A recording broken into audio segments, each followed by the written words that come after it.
Bismillahirrahmanirrahim. Assalamualaikum warahmatullahi wabarakatuh.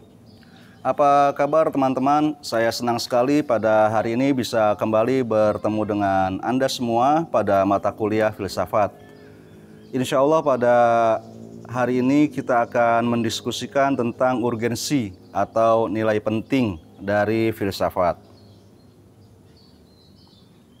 Ya, apa kabar Anda semuanya? Semoga Anda dan semua orang-orang yang Anda cintai dalam keadaan sehat walafiat.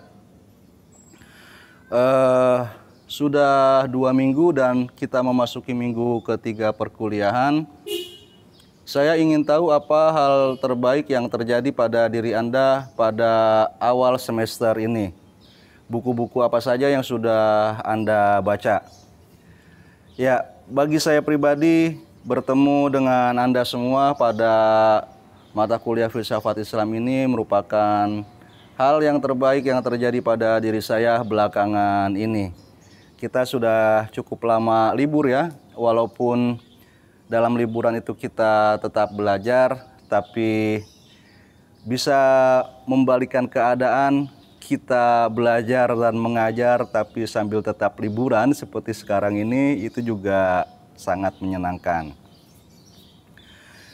Saudara-saudara semua, yang sudah kita bahas pada 2 pertemuan yang lalu adalah RPS, yaitu rencana pembelajaran studi, kemudian pedoman belajar, serta kita juga sudah sedikit berdiskusi tentang pengertian filsafat. Sebelum saya melanjutkan kepada tema kita hari ini, saya ingin mengucapkan terima kasih kepada Anda semua yang telah antusias mengerjakan tugas 1. Jika ada yang belum jelas, silahkan boleh ditanyakan, walaupun sebaiknya coba Anda men-scroll tanya jawab saya dengan teman-teman Anda di grup WhatsApp dan di grup Facebook. Boleh jadi dari pertanyaan teman Anda dan jawaban saya, ada hal-hal yang bisa menjelaskan, membuat terang apa yang sekarang ini masih menjadi kebingungan Anda. Tonton juga video-video yang lama yang sudah saya share baik di Facebook maupun di YouTube. Pada kesempatan ini saya akan menjelaskan kriteria penilaian pada tugas 1. Yang pertama adalah tugas Anda itu harus sesuai dengan pedoman. Jadi pada tugas 1 ini saya tidak meminta Anda untuk membuat makalah seperti pada umumnya. Saya meminta Anda untuk membuat catatan belajar. Dan catatan belajar itu memuat 2 hal. Yang pertama, cerita tentang pengalaman Anda belajar. Dan yang kedua, cerita tentang pengetahuan baru yang Anda peroleh. Boleh Anda pisahkan cerita pengalaman dulu, baru bagian akhir tulisan atau catatan pengetahuan baru. Boleh juga sebaiknya Anda gabungkan dalam satu paragraf itu memuat kedua-duanya. Setiap paragraf seperti itu. Saya membaca buku ini, di buku tersebut saya mendapatkan pengetahuan begini. Saya menonton video di YouTube di link sebagai berikut. Pada video itu yang pembicaranya adalah ini, temanya adalah begini, dan saya mendapatkan pengetahuan begini. Kemudian yang kedua adalah walaupun namanya catatan belajar itu tetap harus ilmiah. Yang pertama, Anda tidak boleh kopas. Untuk tema apapun sekarang bisa didapatkan artikel, makalah, jurnal yang membahasnya di internet.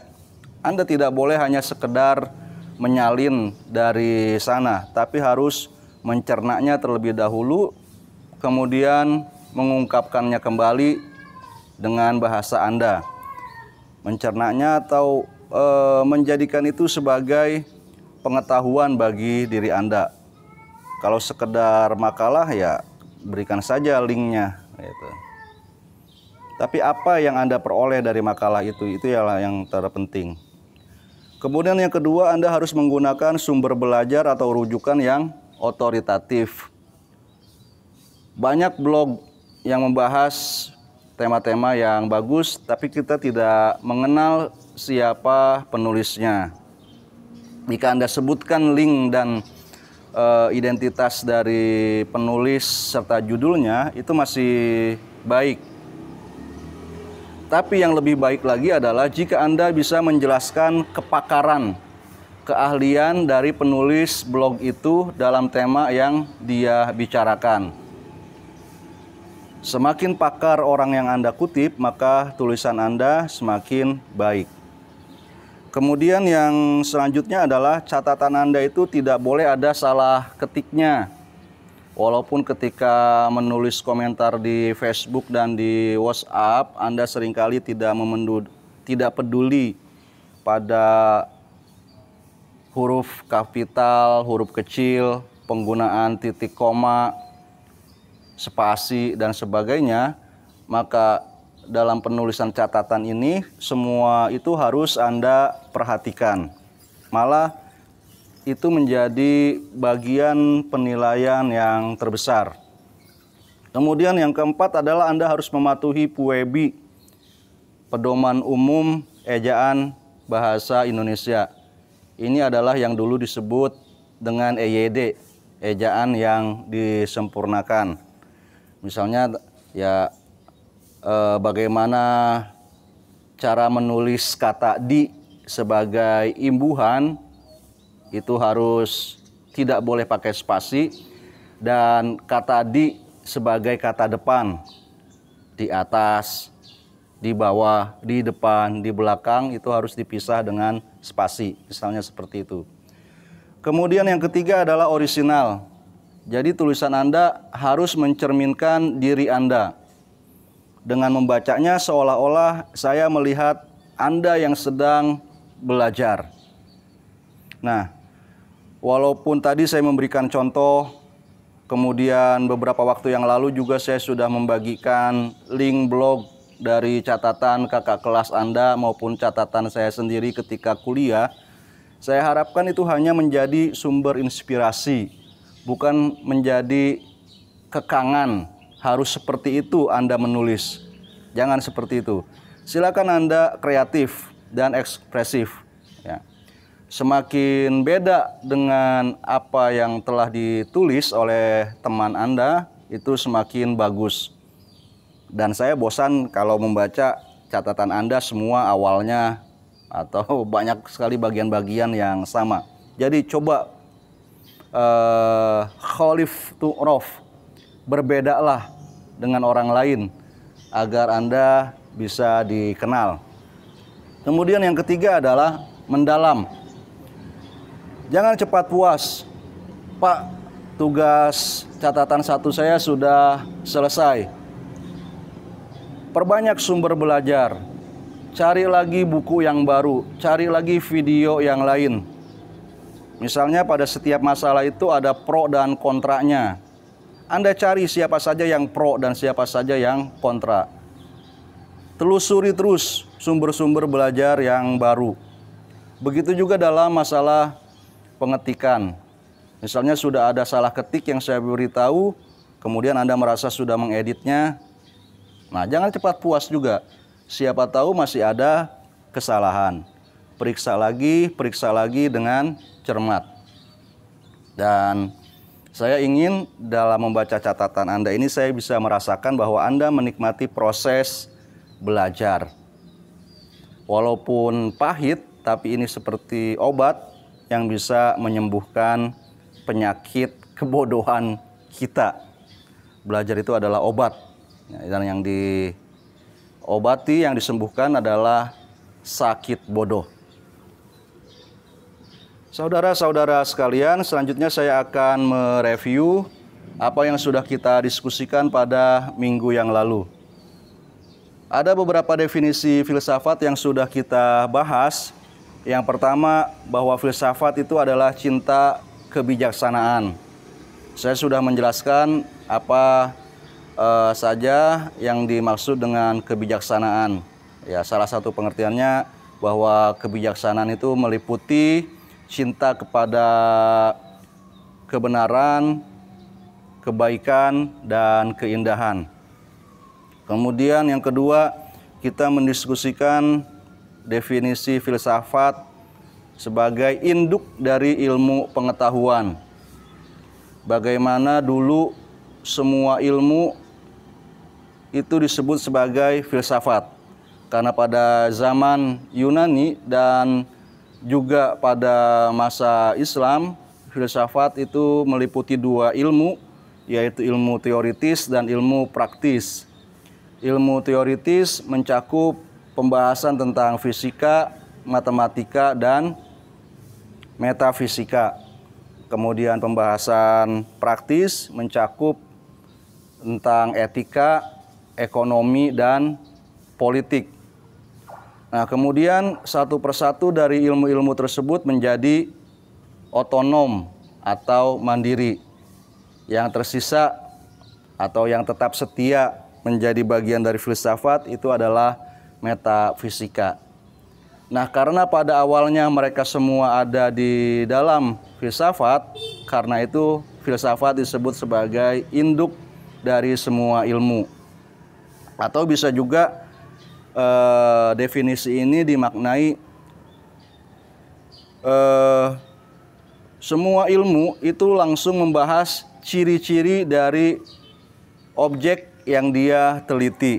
Dia tidak meneliti atau mempertanyakan apakah objek yang dia teliti itu ada, gitu ya. Tidak, dia sudah yakin bahwa objeknya pasti ada, karena itu dia langsung meneliti ciri-cirinya. Nah, filsafatlah yang membuktikan bahwa objek kajian suatu ilmu tertentu itu benar-benar ada, sehingga sah untuk dipelajari. Contohnya ilmu psikologi. Para psikolog tidak mempertanyakan jiwa itu ada atau tidak ada. Mereka langsung berusaha mengenali bagaimana ciri-ciri jiwa, bagaimana perkembangan jiwa, bagaimana sakit-sakit yang bisa menimpa jiwa dan cara mengobatinya. Misalnya seperti itu. Nah, filsafatlah yang membuktikan bahwa jiwa itu benar-benar ada. Kemudian definisi yang lain adalah filsafat merupakan kajian tentang wujud sebagai wujud.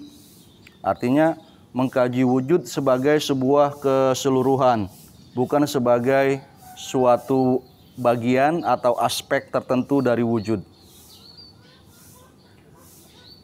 Apapun yang ada sebagai yang ada, lantas ditanya apa ciri-ciri keberadaannya, maka itu adalah objek kajian filsafat. Sedangkan pertanyaan tentang suatu yang ada dari salah satu aspeknya itu menjadi objek kajian bidang-bidang ilmu tertentu. Tadi saya sudah mengambil contoh dari psikologi, bahwa psikologi hanya membahas ada dari segi dia adalah jiwa bagi manusia. Ilmu kedokteran misalnya juga membahas ada, yaitu manusia, tapi dari salah satu seginya saja, yaitu bahwa manusia ini memiliki tubuh yang harus dijaga kesehatannya, jangan sampai sakit, dan kalau sakit harus diupayakan pengobatannya. Itu yang dipelajari oleh ilmu kedokteran. Ilmu-ilmu yang lain juga seperti itu. Ada ilmu biologi, misalnya yang terbagi menjadi zoologi dan botanologi. Itu masing-masing membahas wujud pada salah satu aspeknya saja. Saudara-saudara sekalian, selanjutnya pada saat kita akan membahas urgensi filsafat, tema kita pada hari ini, maka salah satu poin yang menarik untuk kita kaji adalah adanya stigma atau pandangan negatif terhadap filsafat.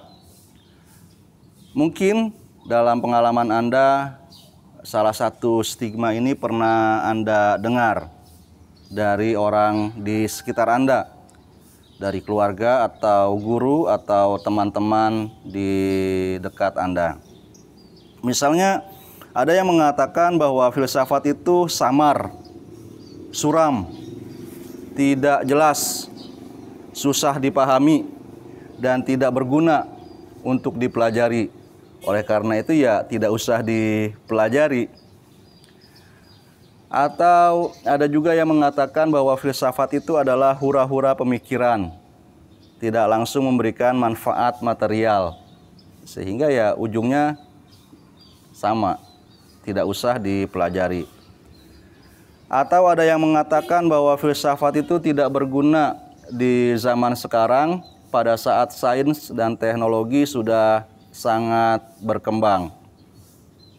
Atau ada lagi karena kita punya lingkungan yang sangat religius, stigma terhadap filsafat itu dikemas dengan menggunakan bahasa agama. Dikatakanlah bahwa belajar filsafat itu haram karena bisa menjerumuskan orang kepada kesesatan atau bahkan kekafiran. Saudara-saudara sekalian, jika Anda pernah mendengar stigma atau pandangan negatif terhadap filsafat seperti itu, apa respon Anda? Apa jawaban Anda? Ya, tidak semuanya akan saya ulas pada kesempatan ini, tapi misalnya ada beberapa faktor yang menimbulkan stigma seperti itu. Yang pertama adalah orang malas untuk mencari pengetahuan. Ya, dia senangnya untuk santai saja.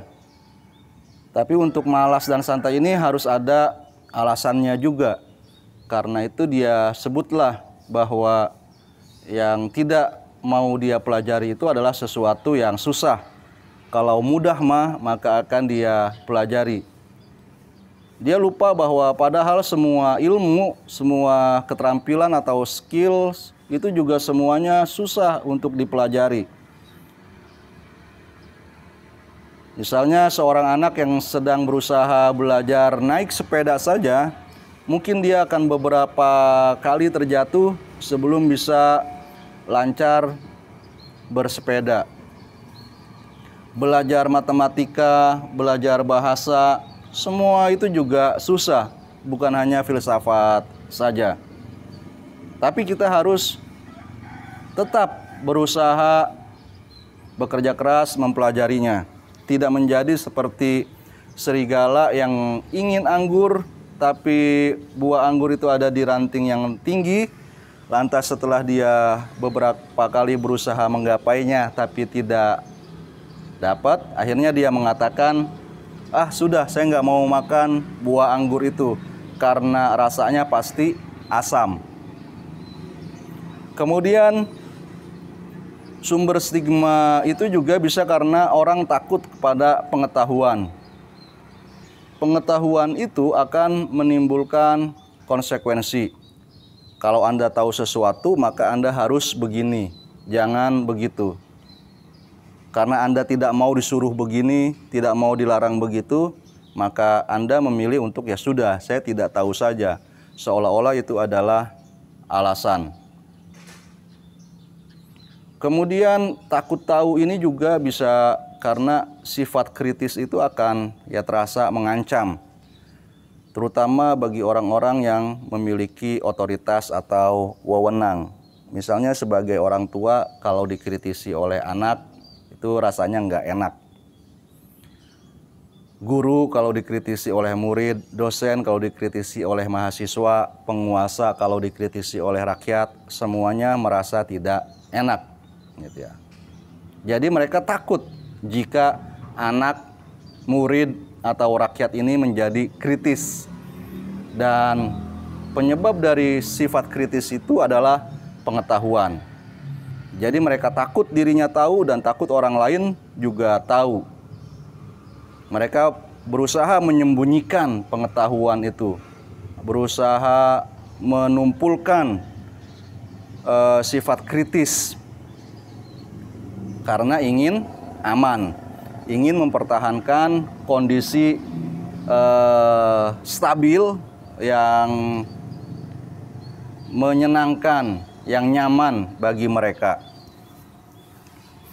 Kemudian yang ketiga adalah karena tidak tahu. Ya, mereka tidak malas untuk mencari tahu, tidak takut juga untuk tahu. Tapi setelah mereka mencari tahu, mereka tetap tidak mendapatkan ilmu atau pengetahuan tentang apa itu filsafat misalnya. Sehingga karena mereka salah paham, karena mereka salah mengerti, akhirnya mereka mempunyai pandangan yang negatif terhadap filsafat seperti itu. Saudara-saudara sekalian, mengapa filsafat itu penting bagi kita?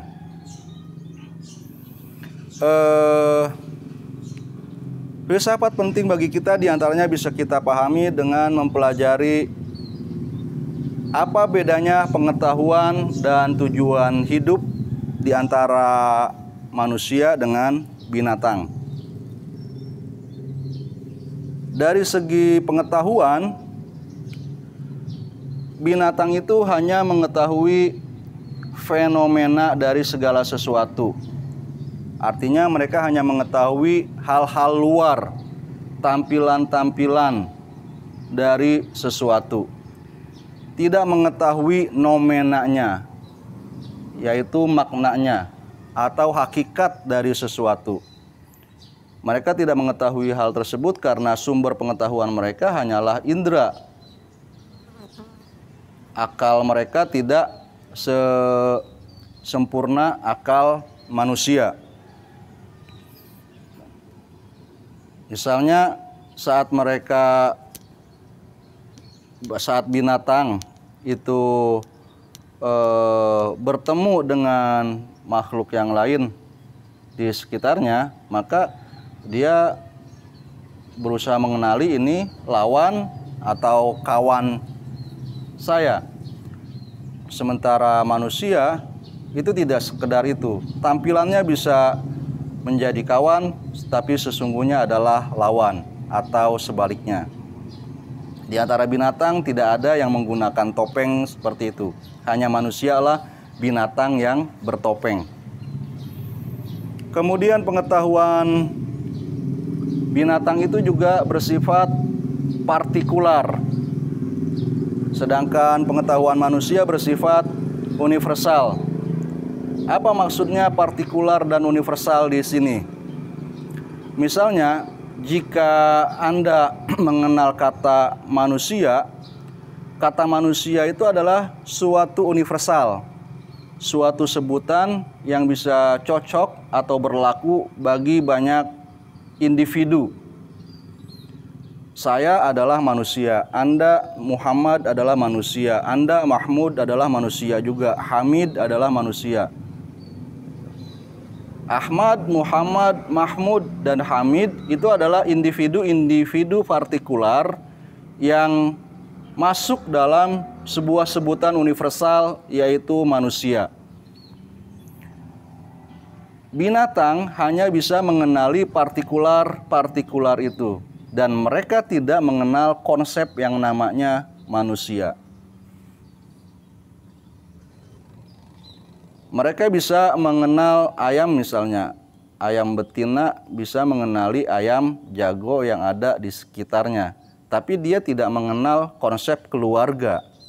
Tidak mengenal konsep ayah, suami, anak. Ya. Hanya insting saja terhadap fenomena yang ada di sekitarnya yang mendorong mereka untuk melakukan perbuatan-perbuatan tertentu. Kemudian pengetahuan binatang itu bersifat spasial, artinya dibatasi oleh sekat-sekat ruang. Sedangkan pengetahuan manusia non-spasial. Dengan imajinasi dan nalarnya, manusia bisa mengetahui apa yang terjadi di luar tempat tinggalnya. Walaupun kita tinggal di Banten, kita ingin tahu apa yang terjadi di daerah lain. di Indonesia atau di luar negeri. Sementara binatang pengetahuannya hanya berkaitan dengan tempat tinggalnya saja. Semut di Serang tidak memikirkan semut yang ada di Jakarta. Kemudian pengetahuan binatang itu bersifat temporal, sedangkan pengetahuan manusia non-temporal, artinya tidak dibatasi oleh waktu. Kita ingin mengetahui apa sebenarnya yang terjadi di masa lalu. Setahun yang lalu, 10 tahun yang lalu, 1 abad yang lalu, 1400 tahun yang lalu, dan selanjutnya. Kita juga berusaha mengetahui apa yang akan terjadi di masa depan. Binatang tidak memikirkan itu semua. Itu dari segi pengetahuan. Dari segi tujuan hidup juga ada perbedaan antara manusia dengan binatang. Tujuan hidup binatang itu hanyalah hal-hal yang bersifat fisikal dan material. Jika sudah terpenuhi makan, minum, kebutuhan seksual, tempat tinggal, maka sudah nyamanlah hati si binatang itu. Sementara manusia, tujuan hidupnya itu bersifat spiritual dan moral. Tidak sekedar bisa makan minum, gitu kan. Kalaupun itu makan minumnya ini makan minum yang benar atau tidak benar, baik atau tidak baik, indah atau tidak indah. Dan di luar makan minum, seks, tempat tinggal, manusia punya tujuan-tujuan hidup yang lainnya. Sehingga boleh jadi malah dia mengorbankan kebutuhan fisiknya demi kepuasan spiritual dan moralnya. Seperti Anda sekarang mau belajar. Walaupun secara fisik ini melelahkan, tapi ini bisa menyenangkan jiwa Anda. Merupakan pemenuhan dari tugas moral Anda. Maka Anda mau memaksa tubuh, memaksa fisik Anda untuk menahan kesulitan dalam belajar. Kemudian tujuan hidup binatang itu hanya bersifat personal dan individual. Dia hanya mementingkan kepentingan dirinya sendiri saja. Sementara tujuan hidup manusia itu bisa bersifat sosial. Nah, dari sini bisa kita katakan bahwa semakin seseorang hanya mementingkan dirinya sendiri, walaupun dia bentuknya manusia, tapi sesungguhnya dia adalah binatang. Dan semakin dia peduli kepada orang yang lain, berusaha memberikan manfaat dan maslahat bagi orang-orang yang ada di sekitarnya seluas mungkin, sejauh mungkin, maka semakin dia menjadi manusia. Begitu juga dalam bidang-bidang yang perbedaan-perbedaan yang lain yang sudah saya jelaskan tadi. Karena pengetahuan dan tujuan hidup manusia seperti itu, maka berpikir memang merupakan kodrat manusia. Al-insanu hayawanun natik. Manusia adalah binatang yang berpikir. Manusia itu ingin mengetahui hal-hal yang belum dia ketahui. Selalu seperti itu. Seperti kita berlari menuju cakrawala, menuju ke depan kita. Berapapun jarak yang sudah kita tempuh ke depan, cakrawala itu terus mundur. Sehingga selalu ada bidang-bidang baru yang menantang untuk kita ketahui. Kemudian manusia mencintai kebaikan dan kebajikan. Mencintai keindahan, punya kecenderungan untuk mencipta, dan cinta kepada ibadah. Jadi tadi binatang yang berpikir itu disebut sebagai Homo sapiens. Ada sebuah buku yang sangat bagus, tulisan dari Yuval Hariri yang berjudul Sapiens. Anda bisa beli secara online, bagus sekali itu. Nah, binatang yang berpikir ini dengan kemampuan berpikir dan tujuan hidupnya yang berbeda dengan binatang, dia menjadi binatang yang cinta kepada kesempurnaan mutlak. Kesempurnaan mutlak ini adalah Tuhan. Ya. Dia ingin mengenal Tuhan, ingin meneladani sifat-sifat Tuhan, menjadikan dirinya punya karakter seperti yang dimiliki oleh Tuhan. Kalau Tuhan Maha Pengasih dan Penyayang, maka dia ingin juga menjadi pengasih dan penyayang. Semakin dia bisa memanifestasikan sifat itu pada dirinya, maka semakin dia merasa kemanusiaannya itu terpenuhi. Nah, pertanyaannya adalah bagaimana filsafat bisa melakukan seperti itu? Ya. Caranya adalah dengan membahas pertanyaan-pertanyaan abadi yang selalu muncul pada diri manusia. Siapapun, kapanpun, dimanapun dia hidup, pertanyaan-pertanyaan itu akan selalu muncul pada dirinya. Silakan Anda baca itu pada link blog saya yang sudah saya bagikan kepada Anda. Nanti pertanyaannya adalah pertanyaan apa saja yang harus dikaji oleh manusia. Dan karena pertanyaan-pertanyaan itu juga dikaji oleh bidang yang lain seperti agama, tasawuf, bahkan sains dan seni pun mengklaim memberikan jawaban dalam pertanyaan-pertanyaan seperti itu, maka silakan Anda pelajari masalah yang kedua. Apa bedanya jawaban filsafat terhadap pertanyaan tersebut dibandingkan dengan jawaban agama, tasawuf, sains, dan seni. Nah, saudara-saudara sekalian, demikian yang saya sampaikan pada kesempatan ini. Mudah-mudahan ada pengetahuan dan pencerahan yang baru, dan Anda punya rencana untuk menindaklanjuti pengetahuan baru ini. Jika berkenan, silakan tulis di komentar. Selain pertanyaan ya, silakan Anda tuliskan pertanyaan apa yang belum Anda pahami. Dan selanjutnya adalah apa pengetahuan baru yang Anda peroleh dan apa rencana tindak lanjut Anda.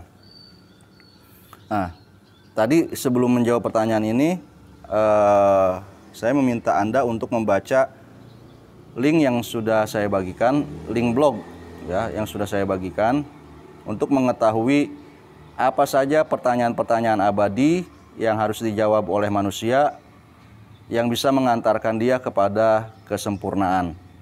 Dan filsafat merupakan salah satu bidang ilmu yang menjawab pertanyaan-pertanyaan itu. Baru setelah itu Anda tulis jawaban Anda terhadap pertanyaan saya di slide ini. Nah, setelah itu jangan lupa untuk absen nanti di akhir perkuliahan, dan insya Allah kita akan bertemu lagi pada minggu depan.